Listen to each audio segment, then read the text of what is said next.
파월 연준 의장의 비둘기적 발언에 미 증시가 급등 마감한 가운데 국내 증시도 양지수 모두 상승 마감했습니다. 원달러 환율은 17원 이상 하락하며 1296.1원에 마감했습니다. 기술주 중심의 나스닥 지수가 상승한 여파에 네이버와 카카오도 동반 상승 마감했습니다. LG화학이 배터리 소재를 만드는 첨단 소재 사업부에 가치가 부각되며 5%대 급등 마감했습니다. 오늘 코스닥에 상장한 2차 전지 리사이클링 전문 기업 성일하이텍이 상장 첫날 10% 이상 하락 마감했습니다. 삼성 SDS의 2분기 매출이 4조 5,952억 원으로 역대 최대치를 기록하며 전년 동기 대비 41.4% 증가한 것으로 나타났습니다. 대웅제약은 2분기 영업이익이 335억 7,400만 원으로 전년 동기 대비 25.8% 증가했다고 공시했습니다. 하나솔루션은 2분기 영업이익이 2,778억 원을 기록, 신재생에너지 부문에서 7분기 만에 흑자에 성공했다고 밝혔습니다.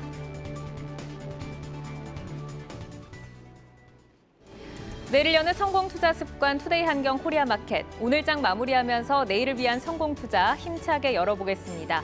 자, 오늘 시장 마감부터 살펴보시죠.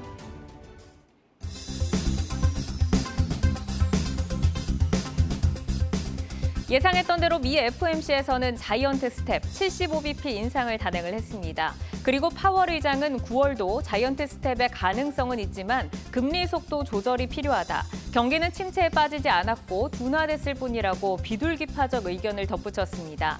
더불어 골드만삭스가 연준 매파적 정점을 통과했다라는 언급을 한 점도 시장을 급반등에 힘을 더하면서 미국 시장이 나스닥이 4%를 선두로 강하게 올라와 줬습니다. 이에 우리 시장도 오늘 분위기를 이어받아서 상승으로 거래를 마쳤고요. 달러도 한풀 꺾여서 1,300원 이하로 내려왔습니다. 자, 지수 마감을 보시면 코스피가 0.8% 오르면서 2,430선에 거래를 마쳤고 코스닥도 0.3% 오르면서 798선에서 마감을 했습니다. 수급 한번 살펴보시죠. 코스피 시장 수급부터 보시면 외국인이 4천억 원 정도 돌아와 줬습니다. 코스닥 같은 경우에는 수급이 좀 제한적인데 개인이 400억 원 정도 매수를 하면서 지수를 지키기 위해서 힘을 내줬습니다. 자, 마켓맵으로 시장의 전체적인 분위기 한번 살펴보시죠. 네, 오늘 전체적으로 시장의 분위기는 상승장이었습니다. LG에너지솔루션과 LG화학이 아주 강한 모습을 보였고요. 화학업종의 분위기가 좋았습니다. 전일 민주당에서 그린 부양안 합의 소식을 전하면서 오늘 풍력이나 태양광 그리고 그린에너지 관련주들이 강하게 올라와 줬는데 더불어 전일에 미국의 대표적인 에너지 기업이죠. 인페이즈 에너지, 미국 시장에서 어닝 서프라이즈를 발표하면서 실적 뒷받침을 단단히 해줬습니다. 자, 그럼 시총 상위주들 이슈 종목부터 한번 살펴보시죠. 인페이즈 에너지처럼 오늘 좋은 실적을 내놨고요. 또 태양광도 잘하고 있는 하나솔루션을 먼저 보시겠습니다. 올해 2분기 연결 기준 영업이익이 2,777억 원, 전년 동기 대비 25.6% 증가를 했는데요. 시장의 영업이익의 컨센서스가 1,600억 원대였습니다. 그런데 발표치가 2,700억 원을 넘어서는 큰 서프라이즈를 내놨는데 실적 괴리율이 크게 서프라이즈로 나오면서 주가가 상승을 했습니다. 그리고 전일 민주당의 법안, 또 하나솔루션은 폴리실리콘을 원료로 태양광과 셀 모듈을 만드는 업체인데요. 중국의 폴리실리콘 가격 규제 뉴스가 전해지면서 원가 부담이 떨어지며 역시 모멘텀으로 작용을 하고 있습니다. 오늘 하나솔루션이 장 마감으로 갈수록 계속해서 올라오면서 20% 넘게 오르면서 거래를 마쳤습니다. 자, 이어서 실적의 주가가 급락한 종목도 한번 만나보시죠. 화장품 생산 공장, 중소형 브랜드사들의 실적은 그래도 시장 대비 괜찮았었는데 K뷰티를 글로벌화시키고 선두에서 앞장을 섰던 아모레퍼시픽, 적자로 돌아선 2분기 실적을 공개를 했습니다. 아무래도 매출 비중이 높은 중국의 영향이 컸고요. 또 코로나19로 인해서 면세점의 실적도 뒷받침되지 못하면서 올해 2분기 영업 손실 195억 원, 순손실 372억 원을 발표를 했는데 오늘 주가는 9% 넘게 급락을 하면서 거래를 마쳤습니다. 자, 이어서 다음 종목들 한번 만나보시죠. 오늘 신규 상장한 종목부터 만나보겠습니다. 성일하이텍인데요. 오늘 많은 분들이 아마 성일하이텍 관심 있게 보셨을 겁니다. 약세장 가운데서도 최고의 경쟁률로 뜨거운 환호로 코스닥 시장에 입성을 예고를 했었는데 상장 첫날인 오늘 따상에 실패할 뿐만 아니라 무려 11% 급락을 하면서 거래를 마감을 했습니다.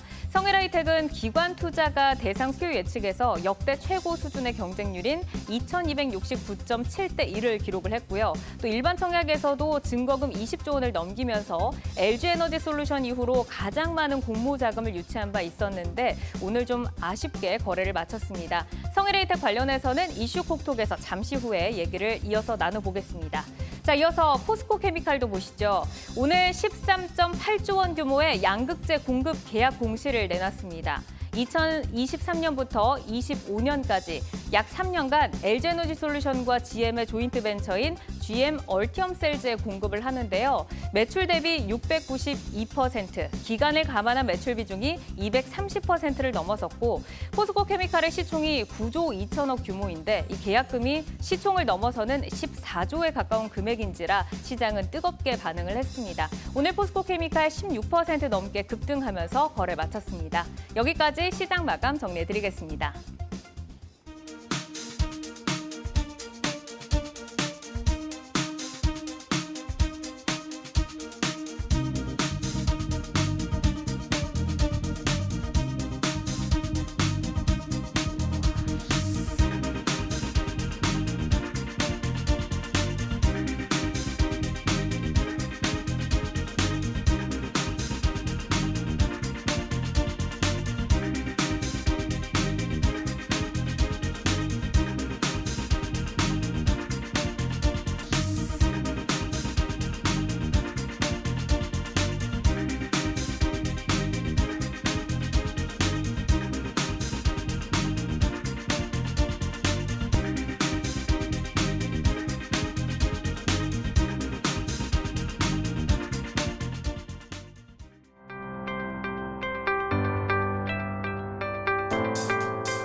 네, 기대감이 실망을 만드는 거겠죠. 뉴욕 증시의 급등을 봐서인지 조금은 아쉽지만 찬찬히 또 꾸준히 올라가기 바라면서 오늘 ETF 시장 분위기 체크해 보시죠.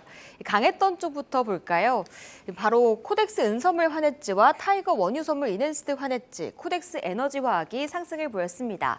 간밤 연준이 7월 FOMC를 통해서 0.75%의 금리 인상을 발표했습니다. 이는 달러화의 약세로 이어졌고 안전자산의 선호 심리가 높아졌는데요. 은이 2%대 오르면서 코덱스 은선물 환해지 상품도 3.7% 올랐습니다. 이렇게 또 원자재 관련 상품과 함께 코덱스 에너지화학도 빨간불을 켜냈는데요.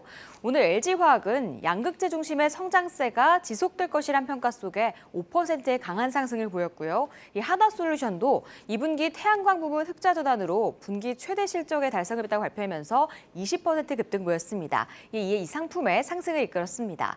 이어서 하락한 쪽도 보시면요. ETF 내에서 오늘 거래량 두 번째로 많은 종목인데요. 이 코덱스 인버스가 0.6%의 하락을 보였습니다. 오늘 코스피 0.8% 상승 마감했습니다. 기대만큼은 덜했지만 그래도 2,430선을 회복했는데요. 하지만 이에 반대로 베팅하는 인버스 상품들은 일제히 하락 마감했습니다. 하지만 기관은 연이틀 매수하고 있다는 점도 눈에 띄고 있는 상황입니다. 다음 코덱스 자동차도 약세를 보였습니다. 그간 시장을 주도했던 완성차주들 어제부터 쉬어가고 있습니다. 현대차는 20만 원 선의 벽을 뚫어내는 게 참 어려운데요. 연이틀 보합권에서 버티다 오늘은 약세에 마감했고요. 기아도 연이틀 파란불 켜내면서 이 상품의 하락을 이끌었습니다. 지금까지 ETF 시장 마감 살펴봤고요. 이어서 수급 동향도 살펴볼까요? 지난 21일부터 27일까지 5거래일 동안 외국인은 어떤 종목을 매매했는지 알아보겠습니다. 먼저 어떤 종목을 사들였는지 살펴보니까요. 이 삼성전자와 LG에너지솔루션, 현대차, 현대로템, KT가 들어가 있는데요. 이 현대로템은 이 폴란드와 K2 전차 수출 계약을 체결했다고 밝히면서 22일 급등을 보였습니다. 그날부터 외국인과 기관의 동반순 매수가 연일 이어지면서 주가를 이끌고 있는데요. 또 다음 KT 살펴보시면 통신주들을 향한 외국인의 사랑은 참 대단하죠. 7월 7일부터 15거래일 연속 순매수하고 있습니다. 이어서 파는 쪽도 알아볼까요? 바로 LG화학과 네이버, SK하이닉스, LG생활건강, 위메이드를 좀 팔고 있는데요. SK하이닉스는 어제 분기 사상 최대 매출이 냈음에도 외국인과 기관의 동반 매도 속에 약세를 보였습니다. 하반기 재고 물량을 어떻게 소진하는지가 중요할 것이란 분석이 이어지고 있는데요. 외국인은 4거래일째 매도하고 있습니다. 다음 LG생활건강 살펴보시면 최근 기관의 저점 매수가 들어오면서 이 바닥을 확인한 건가 싶었는데요. 방금 장 마감 후 2분기 실적을 발표했습니다. 영업이익은 2,166억 원으로 전년 동기 대비 35% 줄어든 성적표를 내놨는데요. 이를 시장에서 어떻게 받아들일지 내일 지켜봐야 할 것 같고요. 외국인은 3거래일째 물량 정리하고 있습니다. 지금까지 외국인의 매매 동향 살펴봤습니다.